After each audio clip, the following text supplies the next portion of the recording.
I've been a hunter pretty much my entire life. And as soon as I started to take it seriously, I started to encounter more and more situations where I had close calls with mature bucks. In fact, for many, many years, I would bank on having one opportunity to capitalize on a mature buck. But until I actually went to college for biology and learned the scientific approach or scientific method, I could never quite quantify or figure out why I was having encounters when and where I did. It's no secret that hunting is ingrained in all of our DNA, right? Humans have been hunting for all of history, but we've lost this connection with nature. And more importantly, we've lost our ability to observe with detail these components of nature. And hunting is the most intimate relationship there is with nature. Now, when it comes to observation, there's actually some pretty specific science and physiological things with our brains that help us observe. And I would argue that your level of observation is directly related to your success. Now, when we start talking about the brain itself, I want to talk about the RAS, or the reticular activating system. This is the neurological center of your brain that actually creates your playlist for observation. The best way to explain this, or the best example, is if you've ever went car shopping.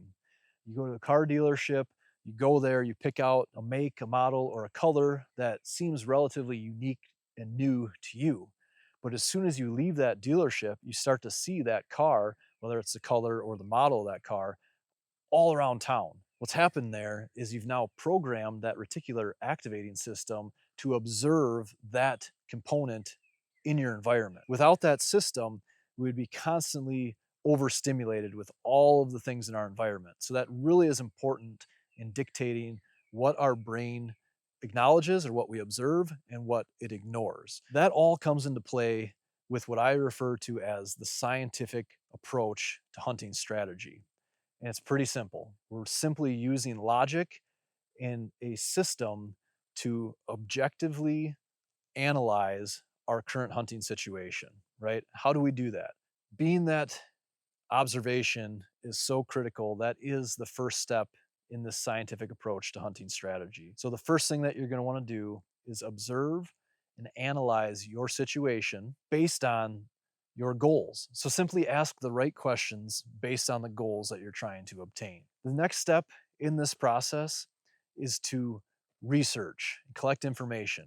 In the hunting world, we refer to that as scouting. I've tried to simplify this over the years by employing the four key elements: wind, pressure, food, and timing. And what I've found looking back at all of my past successes and failures is that every single time I've made a calculated decision to move in on a mature buck, it's been based on one of those four key elements and or the relationship between them. Again, wind, pressure, food, and timing. And we're going to go into a lot more detail with those four key elements in videos following this. But as the second step of the scientific method, you're really trying to focus on collecting information to help answer those questions that go towards your observation or your analysis of the situation. The third step, once you've collected enough information, is to create a theory.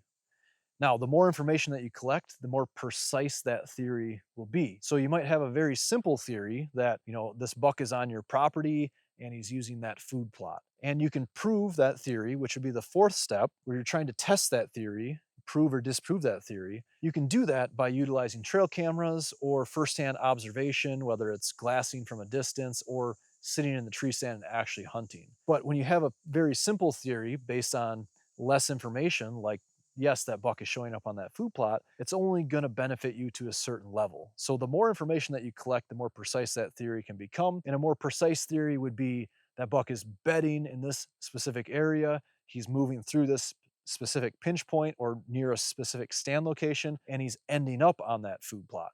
And to be even more specific or more precise, we can utilize those four key elements to drill into what was the wind doing that day, what was the type of pressure on that property, what was the food source itself, and what was the timing of the year that made that food source attractive or had the pressure at whatever levels it was, or what were the wind patterns, the weather patterns on that day. When you really drill in and you utilize those four key elements, you can put together a very, very precise theory, and then you can prove that theory, again, either with trail cameras or just going out and sitting in that stand, proving it by getting your hands on that deer. So once we've tested that theory, if we haven't already executed and capitalized on that plan, then the next step is to plan, prepare, and or improve. So one huge advantage that you have if you own a property and you're able and willing to make habitat improvements would be to look at that system or that theory you have and maybe look at what's missing to make deer move the way they are or draw them into a certain area at a certain time of the year, and then plan for that and improve that area to create more attraction, create better access, whatever it might be. And then the last step is to simply execute and repeat. So this can go in a system many, many times every year, whether you're talking about a very specific stand location, or you're talking about a specific deer, whatever it might be. You can utilize this scientific approach by asking those logical questions, observing, analyzing, collecting information, and then trying to create those theories and test to disprove or prove those theories. Once you have those theories in mind, then we're just looking at what's missing and how do we capitalize on that. And again, we're just simply trying to plan, prepare, and improve our situation and learn and just repeat that cycle over and over again. If you employ this approach, I'm confident that you can be successful in any situation. It might not be the first time around, but as long as you keep on actively trying to collect information and essentially learn from your experiences, you're going to get better and better. And as you get better and develop better habits or a better way of anticipating deer movement, you can also improve your habitat, which is going to increase the amount of opportunity on your property, right? The more that those deer are on your property, the more opportunity it's going to provide for you.